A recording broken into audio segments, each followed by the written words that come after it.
8 से 80 के दोस्तों की खिदमत में एक निस्बतन तवील वक्फे के बाद डॉक्टर फैज़ुल हसन नसीम हाज़िर है और इब्तदा हम कर रहे हैं जनाब फिर नए सिरे से रमज़ान अल मुबारक से। और सबसे पहले हम अपने दोस्तों को देते हैं इस माह मुबारक की मुबारक। अल्लाह ताला इस माह मुबारक से हमें भरपूर फ़ायदा उठाने की इस्ताअत तौफ़ीक अता फ़रमाए, आमीन। जनाब, ये बरकतों और रहमतों से भरा महीना है और इसकी बरकतें और रहमतें क्या क्या बयान की जाएं। सबसे पहली बात तो यह है कि निज़ाम औक़ात की पाबंदी की एक तरबियत होती है इंसान की। आप मतलूबा वक्त पे, मुकर्ररा वक्त पे, सहरी के वक्त उठते हैं, सहरी खाते हैं, सुबह की नमाज़ पढ़ने का भी बाजमात मौका मिलता है आपको, और फिर सारा दिन आप अपने नफ्स को ज़ब्त में रखते हैं और कोई ऐसा काम नहीं करते जिससे कि रोज़े के फासिद होने का ख़तरा हो। और फिर इफ्तार के वक्त मुअय्यन पर आप अल्लाह का नाम लेकर अपने रोज़े को इफ्तार करते हैं और अल्लाह की दी हुई नेमतों से लुत्फ़अंदोज़ होते हैं। तो जनाब, ये डिसिप्लिन यानी ज़िंदगी को किसी कायदे कुलिये के तहत गुजरने की एक तरबियत है और पूरा महीना है। 29 दिन भी हो सकते हैं, 30 दिन भी हो सकते हैं, लेकिन इन 30 दिनों में या 29 दिनों में एक ऐसी तरबियत हो जाती है कि जो बाकी के साल के 11 महीनों में हमारे काम आती है। और फिर 11 महीने के बाद अल्लाह ताला फिर नसीब करे, फिर एक नए सिरे से रमज़ान मुबारक आता है और फिर इस तरबियत का इआदा हो जाता है। जनाब, रोज़े की जो रूहानी बरकतें हैं उनका तो हम अंदाज़ा नहीं लगा सकते, लेकिन जो जिस्मानी और मादी रहमतें और बरकतें हैं उनको तो 2 जमा 2 की तरह आसानी से समझा जा सकता है। आइए कुछ बातें इस हवाले से आज कर लेते हैं। पहली बात यह है कि खाने पीने के निज़ाम में बाकायदगी आ जाती है। जैसे अभी मैंने ज़िक्र किया कि हम एक वक्त मुअय्यन पर उठते हैं और सहरी खाते हैं, और जब सहरी का वक्त ख़त्म होता है तो हम खाना पीना बंद कर देते हैं। इसी तरह से जब अफ्तारी का वक्त होता है तो ऐन उसी वक्त पे हम रोज़ा इफ्तार करते हैं। उससे पहले हम तसव्वुर भी नहीं कर सकते कि हम कोई चीज़ खाएंगे या कुछ पिएंगे। यूँ हमारे खाने पीने के निज़ाम में एक बाकायदगी आ जाती है, और ये बाकायदगी खाने पीने के निज़ाम के लिए और निज़ाम हज़म के लिए बहुत ज़रूरी है।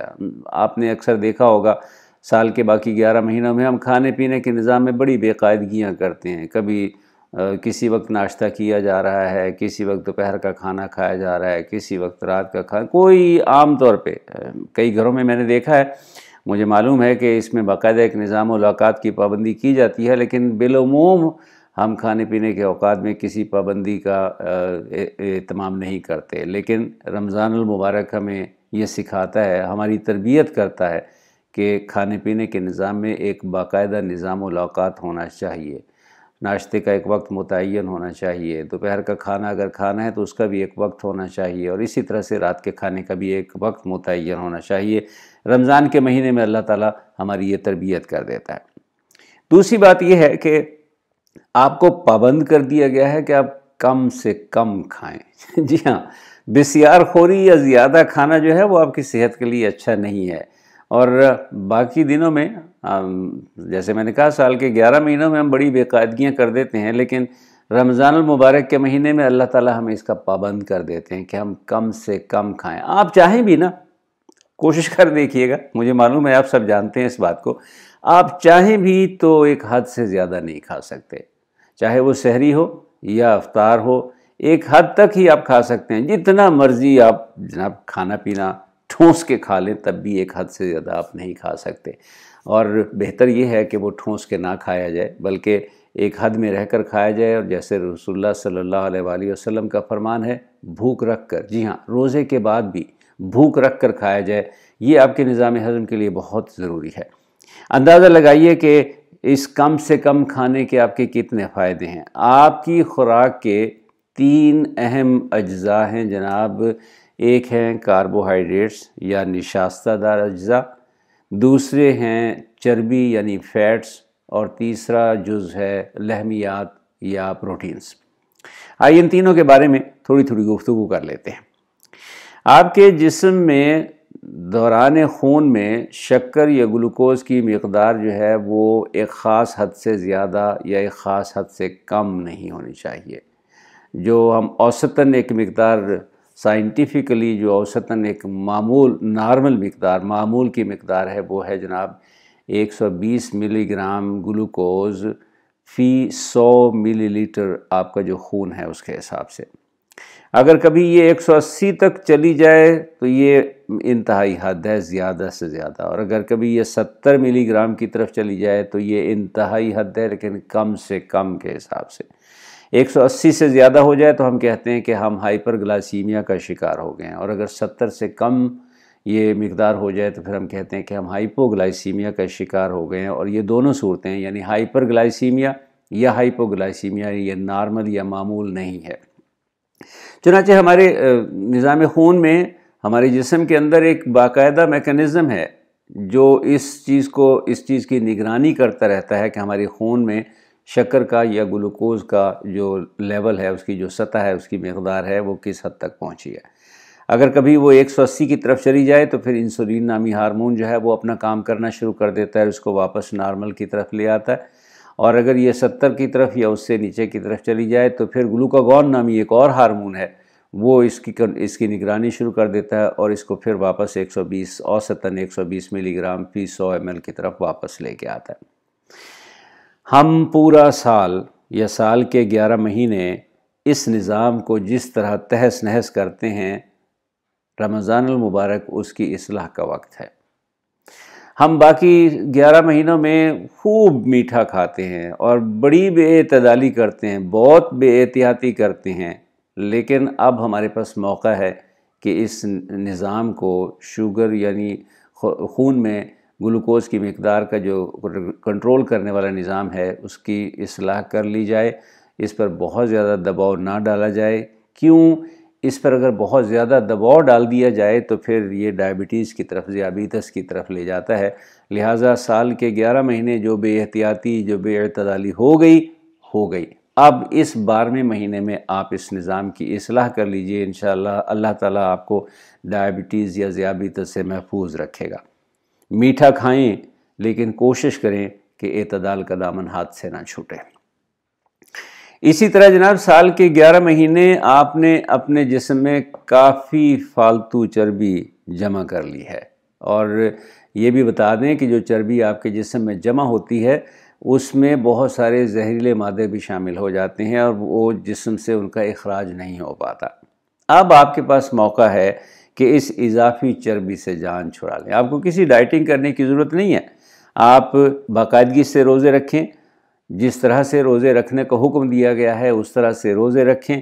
سحری اور افطاری میں مرغن اور تلی ہوئی اشیاء سے پرہیز، جتنا پرہیز کر سکتے ہیں پرہیز کریں۔ نہ صرف یہ کہ آپ کے جسم میں یہ جو فالتو چربی جمع ہوئی ہے یہ ختم ہو جائے گی، بلکہ اس فالتو چربی کے اندر جو زہریلے مادے اکٹھے ہو گئے تھے، جمع ہو گئے تھے، ان کا بھی جسم سے اخراج ہو جائے گا، اور پھر اگلے 11 مہینے آپ کے پاس موجود ہیں۔ پھر نئے سرے سے یہ سائیکل شروع ہو جائے گا، آپ پھر اپنے کھانے پینے کا اسی طرح سے اہتمام کریں گے، پھر آپ کا جسم جو ہے وہ معمول کے حساب سے اس چربی کو جمع کرتا رہے گا، اور اگر کوئی فاسد مادے اس میں جمع ہوتے رہیں گے تو انشاءاللہ اگلی بار جب رمضان آئے گا تو پھر اس رمضان کے اس مہینے میں پھر آپ کو اللہ تعالیٰ یہ موقع دے دیں گے کہ آپ نہ صرف اس اضافی چربی سے جان چھڑا لیں، بلکہ اس چربی کے اندر جو زہریلے مادے ذخیرہ ہو گئے ہیں ان کو بھی جسم سے اخراج کا موقع فراہم کریں اور اپنے جسم کی اصلاح کریں۔ جناب خوراک کا تیسرا اہم جز ہے لحمیات یعنی پروٹین۔ اس کا سب سے بڑا ذریعہ تو ہے گوشت، لیکن اس کے علاوہ دالیں اور سبزیاں بھی لحمیات کا ایک اچھا ذریعہ ہیں۔ یوں سمجھ لیجئے کہ گوشت سے آپ کو جو پروٹینز ملتی ہیں، سبزیاں اور دالیں اس میں اضافی پروٹینز آپ کو فراہم کرتی ہیں۔ وہ پروٹینز جو دالوں اور سبزیوں میں موجود ہیں وہ گوشت میں موجود نہیں ہوتی، لہٰذا گوشت کے ساتھ ساتھ اپنی خوراک میں اگر آپ دالوں اور سبزیوں کو بھی حصہ بنا لیں گے تو پھر گوشت میں موجود پروٹینز بھی آپ کو مل سکیں گی، ان سے حاصل ہونے والے امینو ایسڈز بھی آپ کے جسم کے لیے دستیاب ہوں گے، اور دالوں اور سبزیوں کے ذریعے جو پروٹینز اور لحمیات اور جو امینو ایسڈز آپ کو دستیاب ہوں گے وہ بھی آپ کے جسم کے کام آئیں گے۔ لہٰذا سحری اور افطار میں گوشت کے ساتھ ساتھ سبزیوں اور دالوں کو شامل کرنا مت بھولیے گا، ان کو بھی اپنی خوراک کا حصہ ضرور بنائیں۔ اور جناب روزے کا ایک اور بڑا فائدہ ہے آپ کے ہارمونز کے نظام کی اصلاح کا۔ ابھی تھوڑی دیر پہلے ہم نے انسولین اور گلوکاگون نامی ہارمونز کا ذکر کیا جو آپ کے خون میں शक्कर यानी शुगर की मिकदार को कंट्रोल करने का काम करते हैं। लेकिन आपके जिस्म में बहुत सारे हार्मोन्स हैं और वो आपके जिस्म के मुतअद्दिद अफ़आल और आमाल की निगरानी करते हैं, उन्हें कंट्रोल करते हैं और उन्हें राह रास्त पर रखने का काम करते हैं। ऐसा ही हार्मोन है थायराइड हार्मोन। ये आपके थायराइड ग्लैंड से खारिज होता है और ये हार्मोन आपके जिस्म में मेटाबॉलिज्म को कंट्रोल करता है। अगर इस हार्मोन की सतह ज़्यादा हो जाए तो मेटाबॉलिज्म भी तेज़ हो जाता है और बसा औक़ात ये हाइपरथायराइडिज्म तक पहुंच जाता है, जो एबनॉर्मल सिचुएशन है।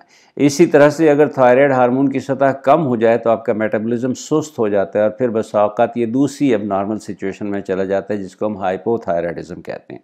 रोज़ा इस निज़ाम की इस्लाह करता है। रोज़ा थायराइड हार्मोन को मुनासिब सतह पर रखता है और यूँ आपके मेटाबॉलिज्म को भी इस्लाह करता है और उसको मामूल की सतह पर रखता है। ये याद रहे कि जितनी बातें मैंने आपसे की हैं ये हवाई बातें नहीं हैं। इनके पीछे साइंसी तहक़ीक़ और उस तहक़ीक़ से हासिल होने वाले शवाहिद हैं और उन शवाहिद से अख़ज़ किए हुए नताइज हैं। लिहाजा जब अल्लाह और अल्लाह के रसूल सल्लल्लाहु अलैहि वसल्लम हमें ज़िंदगी गुजारने का एक तरीक़ा बताते हैं और ये कहते हैं कि तक़वा इख्तियार करो और फलाह पाओ, तो इससे बड़ी सच्चाई, इससे बड़ी हकीकत इस दुनिया में और कोई नहीं है। अल्लाह ताला से हमारी दुआ है कि अल्लाह ताला हमें इस पैगाम को समझने और इस पर इसकी रूह के हिसाब से अमल करने की तौफ़ीक़ दे, आमीन। 8 से 80 के वो दोस्त जो कार्बोहाइड्रेट्स यानी निशास्तदार अज्जा और चर्बी यानी फ़ैट्स और लहमियात यानी प्रोटीन्स के हवाले से तफसीली साइंसी मालूमात हासिल करना चाहते हैं, उनको बताते चलें कि इस हवाले से तफसीली वीडियोज़ तैयारी के मराहिल में हैं। इंशाअल्लाह जल्द ही वो 8 से 80 पर हम अपलोड कर देंगे। खालिस साइंसी मालूमात होंगी, तो वो हमारे साथी जो साइंस के मैदान में पढ़ने लिखने और काम करने में मशगूल हैं और जिनका साइंस के मज़मून से एक ताल्लुक़ है, उनके लिए ये वीडियोस बहुत कारआमद होंगी। उन्हें कार्बोहाइड्रेट्स के बारे में, लिपिड्स या फ़ैट्स के बारे में और प्रोटीन्स या लहमियात के बारे में तफसीली साइंसी मालूमात हम फराहम करेंगे और ये भी कि ये जिस्म के अंदर किस तरह से इस्तेमाल होती हैं, इस बारे में इंतज़ार कीजिएगा हमारी आने वाली वीडियोज़ का। हमारे दूसरे साथी भी अगर इस हवाले से ज़रा तफसील जानना चाहते हैं तो वो भी कोशिश करके इन वीडियोज़ को देखें और इनसे हासिल होने वाली मालूमात से अपने इल्म में इजाफ़ा करें। उम्मीद यह है कि इन वीडियोज़ में इंशाअल्लाह आपको तफसीली साइंसी मालूमात हासिल हो सकेंगी। हमारी मामूल की गुफ्तगू तो जारी रहेगी जनाब। हमारे नौजवान दोस्तों ने हमारी साइंस और जादू वाली जो वीडियो थी उसको बहुत पसंद किया। ऐसी एक और वीडियो भी इंशाअल्लाह जल्द ही अपलोड होने वाली है, उसे देखिएगा, उससे लुत्फ़ उठाइएगा और हमें अपनी राय से ज़रूर आगाह कीजिएगा कि आपको वो वीडियो कैसी लगी। सो जनाब, आइंदा वीडियो तक फैज़ुल हसन नसीम को दीजिए इजाज़त। अपना बहुत सारा ख्याल रखिएगा। अल्लाह निगहबान। इंशाअल्लाह आइंदा वीडियो के साथ फिर एक बार मुलाकात होगी। तब तक अस्सलामु अलैकुम वरहमतुल्लाहि वबरकातुहू।